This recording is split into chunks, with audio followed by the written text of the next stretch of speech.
شفا ہے یہ دل مریض لے اسے غذا دوا شفا ہے یہ دل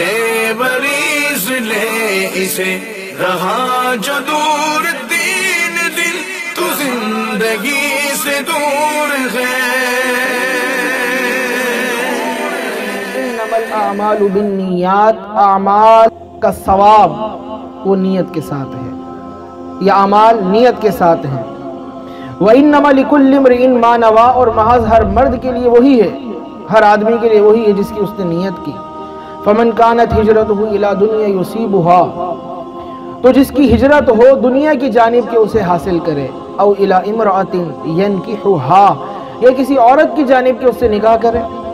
فَهِجْرَتُهُ إِلَىٰ مَا هَاجَرَ إِلَيْهِ، تو اس کی ہجرت اسی جانب ہے جہاں اس نے ہجرت کی، جہاں کا قصد کیا، جہاں کا ارادہ کیا۔ جس طرح آیات کا شان نزول ہوتا ہے، شارحین حدیث فرماتے ہیں، اس طرح حدیث کے بیان کے پیچھے بھی کوئی نہ کوئی واقعہ، کوئی نہ کوئی حکمت، کوئی نہ کوئی لاجک، کوئی نہ کوئی سبب ہوتا ہے عموماً۔ تو وہ کہتے ہیں کہ یہ حدیث جو ہے اس کے پیچھے بھی کوئی نہ کوئی سبب ہے، اور وہ سبب یہ کہ جب مکے سے مدینے کی جانب ہجرت ہوئی تو لوگ اپنے ایمان کی سلامتی، سرکار کی غلامی، سرکار کے قدمین شریفین سے برکتیں لینے کے لیے ہجرت کر رہے تھے۔ لیکن ہوا یہ، ایک مسلمان خاتون تھی جنہوں نے مکے سے مدینے کی جانب ہجرت کی، تو ایک صاحب تھے، انہوں نے ہجرت کرتے ہوئے نیت یہ کی کہ چونکہ وہ خاتون مدینے چلی گئی ہیں، لہٰذا میں مدینے اس لیے جا رہا ہوں کہ ان سے نکاح کروں۔ تو سرکار نے پھر یہ حدیث بیان فرمائی تنبیہ کے لیے، جس میں قیامت تک کے لیے ہمارے لیے درس موجود ہے کہ ہم نے اپنے اعمال میں نیتوں کو ملحوظ رکھنا ہے۔ انما الاعمال بالنیات، شارحین حدیث فرماتے ہیں یہاں پر اعمال سے پہلے لفظ ثواب محذوف ہے۔ اب معنی یہ ہوگا انما الاعمال بالنیات، یعنی انما ثواب الاعمال بالنیات، کہ اعمال کا ثواب یہ نیت پر حاصل ہوگا۔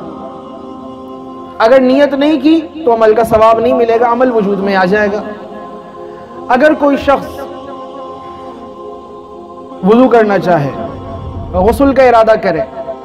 اور نہر میں چھلانگ لگا دے، دریا میں کود جائے، سمندر میں کچھ دیر ٹھہر جائے، اعضائے وضو یا اعضائے غسل پہ پانی بہہ جائے، تو وہ صاحب غسل اور باوضو تو کہلائے گا، لیکن اسے اس کا ثواب حاصل نہیں ہو پائے گا اگر اس نے نیت نہیں کی۔ عمل وجود میں آ رہا ہے لیکن ثواب نہیں مل پائے گا۔ ہاں اگر وہ نیت کر لے کہ میں پاکیزگی کے حصول کے لیے قرآن پاک کے چھونے کے جواز کی غرض سے یا نماز پڑھنے کی غرض سے وضو کر رہا ہوں یا ثواب حاصل کرنے کے لیے وضو کر، تو اب اسے اس وضو کا ثواب ملے گا۔